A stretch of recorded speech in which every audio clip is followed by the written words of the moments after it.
काम होगा, सड़कों के खस्ता हालत हो गए। नई सड़कें आप बनाना चाहते थे क्योंकि जनता के आपको वोट का लाभ मिले, लेकिन आज मैं कह सकता हूं कि सड़कों के खस्ता हाल है। सड़कों की स्थिति हो गई कि अब WBM बचा है, ना तो मूंगिया बचा है, ना कोई डामर बचा है। सड़क खड्डों में है या खड्डर सड़कों में है। ऐसे हालात हो गए वसुंधरा जी के समय में और अब बजला जी की सरकार में। चरणबद्ध तरीके से सीनियरिटी से वर्षवार सड़कों का नवीनीकरण होना चाहिए और वो होगा। इसके लिए शानदार बजट सड़कों में दिया है। अब हमारी बजला सरकार 5 वर्षों में 53,000 किलोमीटर सड़कों का निर्माण 60,000 करोड़ रुपए व्यय करेगी। इसके लिए मैं और सरकार से मांग भी करना चाहूँगा कि अब हमारी मांग है कि जो भी राजस्व गांव सड़कों से जुड़ने से वंचित रह गए हैं, अब उन सबको ले लो, जिससे किसी के साथ राजनीतिक भेदभाव नहीं हो और सबका साथ सबका विकास और सर्वजन हिताय काम होना चाहिए। ये काम मेरा निवेदन है।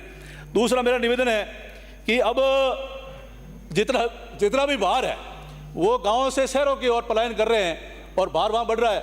चिकित्सा का भार भी अब जो जिला मुख्यालय है, जैसे हमारे यहाँ एम्स है और बड़े बड़े MDM हॉस्पिटल है, महात्मा गांधी, वहाँ बहुत भार है, वहाँ पर बेड तक नहीं मिल रहे हैं। इसलिए हम चाहते हैं कि चिकित्सा की सुविधा गाँव में बढ़ाई जाए और गाँव में बढ़ाई जाए।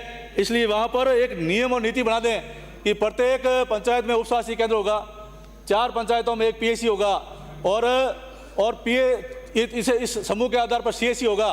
तो उसमें सारी सुविधाएं हो, डॉक्टर हो, स्टाफ हो, तब जाके वहाँ इलाज हो। तो मैं ये चाहूँगा कि अब हमारी बजला सरकार 27,660 करोड़ का प्रावधान कर चिकित्सा क्षेत्र में अमूलचूल परिवर्तन करने वाले हैं। 1-2 मिनट बस बात। मेरी सरकार से मांग है कि हमारे यहाँ भी उप स्वास्थ्य केंद्र को PSC में कनोडिया, पुरीतान, बैड़वा, खतरिया, उटांबर, सुड़किया तला, रायसर, भूंगरा, खिरजा, तिबड़ा, सुवाड़िया, बसवा, सुंडा, बोटलाई, पुरीतान, लोरता, असलावता, बावली, ठाडिया, बाड़ू, राजवा, दासानिया को PSC में बदले। दूसरा मेरा निवेदन ये है कि गांव में शिक्षा 1-2 मिनट मेरा निवेदन ये था कि आदरणीय वसुंधरा जी के राज में शिक्षा को एक नया मॉडल बनाया गया था राजस्थान को, जिसकी प्रशंसा पूरे हिंदुस्तान में हुई थी। वहाँ पर समय पर DPC हुई, CBO PO प्रणाली लागू की गई। प्रत्येक पंचायत पर पहले माध्यमिक हुई, उसके बाद में प्रत्येक पंचायत मुख्यालय पर उच्च माध्यमिक हुई। लेकिन आपके राज में तो जब शिक्षक सम्मेलन हुआ तो आदरणीय अशोक जी गहलोत साहब ने पूछा, शिक्षा मंत्री जी साथ बैठे थे, कि भाई क्या आपको शिक्षकों को स्थानांतरण के लिए पैसा देना पड़ता है? तो सारे शिक्षक खड़े हुए और कहा कि पैसा देना पड़ता है। वास्तव में सही बात है। कांग्रेस का राज आया और राज आने के बाद में जो सारे शिक्षक थे, विद्यालय में पढ़ाई बढ़िया चल रही थी और वहाँ नामांकन बढ़ा था। आपका राज आया और कांग्रेस सरकार को नारियल चढ़ाया और सारे शिक्षकों के पद रिक्त हो गए। आज वहाँ स्थितियाँ खराब। आपने अंग्रेजी माध्यम करना चाहिए, लेकिन पहले हमारे जो प्राइमरी विद्यालय मर्ज हुए, अब वहाँ खोल देते। जो हिंदी माध्यम बहुत अच्छी व्यवस्था चल रहे थे, जहाँ 700-800 का नामांकन था, वहाँ हालात खराब हो गए। अब वहाँ 6ठी में आप अंग्रेजी शिक्षा दे रहे हो।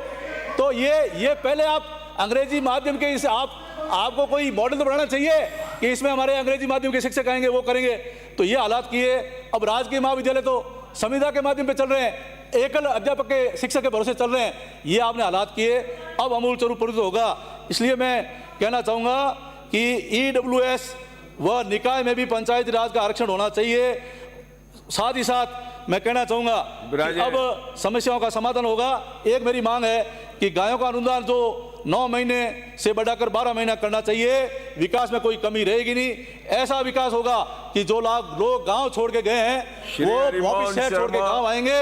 नजर को बदलो तो नज़ारे बदल जाते हैं, सोच को बदलो तो सितारे बदल जाते हैं।